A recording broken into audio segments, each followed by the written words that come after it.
All right, we got some powder. Let's get into it. Have a good run. Yeah, thank you. You too.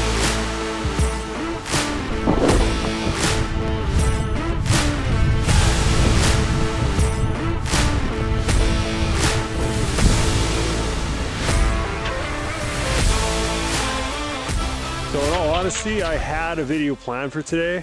Had bullet points in my head that basically went over why, when there's little snow on the mountain, you should get out. I was surprised today to find out that the precipitation we're receiving is turning into an incredible, light, fluffy, compacted base that's coming in off a pretty severe storm here.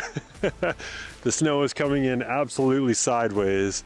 We're right in the thick of the storm. There's nothing but white. This sideways wind reminds me a lot of what we would get in Australia when I worked the season down there. Everything came off the ocean there, and it was just a sideways, intense storm that would just litter the mountain with this kind of pummeled, dense, but dry snow if we were lucky. And it would turn into these absolutely incredible, you can't see it from there, but absolutely incredible kind of wind berms and lips that would be so much fun on a snowboard just to carve and slash and jump off of and land into. So I'm obviously stoked for that. The fact that it's snowing so much is just great overall, but the quality of this snow being so light and dense is just magic for creating a good base, because it fits into all the little spots. The wind is pushing it through the trees to give you a really nice solid base, covering up those rocks, covering up those shark fins, and giving you a nice solid dense thing. You're not gonna ski or snowboard too deep into it, which is kind of the point. You don't need a lot of this snow to be safe from the kind of terrain features. So obviously stoked for that. Now, what am I gonna do at the mountain on days like today besides filming? I'm going to take it easy. There's no visibility. It's kind of miserable. Some tips I would have is make sure you have all your layers and a good shell, of course, some gloves that'll stay dry, have a couple extra pairs of those things.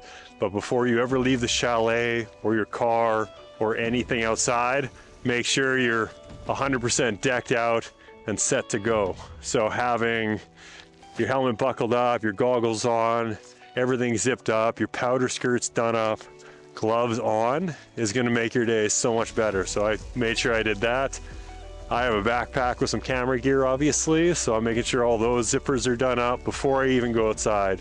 Then all I have to do when I get outside is just focus on getting on the lift, going up, having fun, maybe doing one of these on the lift just to protect my face from those beautiful little pellets of snow that are filling in everywhere.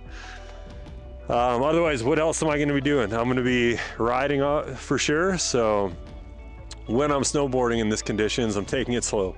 I have poor visibility. That's not only just like, hey, I can't see what's coming up. I also can't see people. People can't see me very well. So just keeping it mellow, early season still, just enjoying it that way.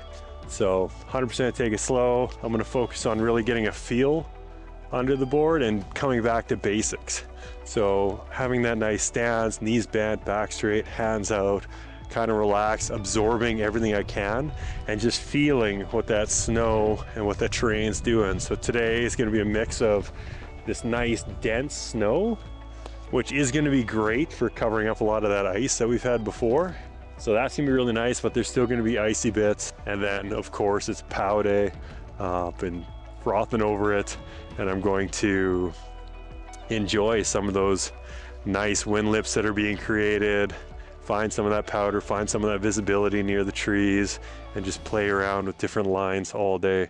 So let's get into it, check out the day, and I'll give you a rundown at the end here.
right, so that's it. Let's talk about the day. It was absolutely incredible. That snow came in sideways, like I was saying earlier, and it deposited everywhere. It's packed in and tucked into everything, and it made it so, so good. So we had this really, really good, light, dense snow filling in all the crevices. But if you did get under it, you still get that kind of icy, super hard crust that a lot of people were losing edges on. But that was really only where the rollers are happening on the mountain.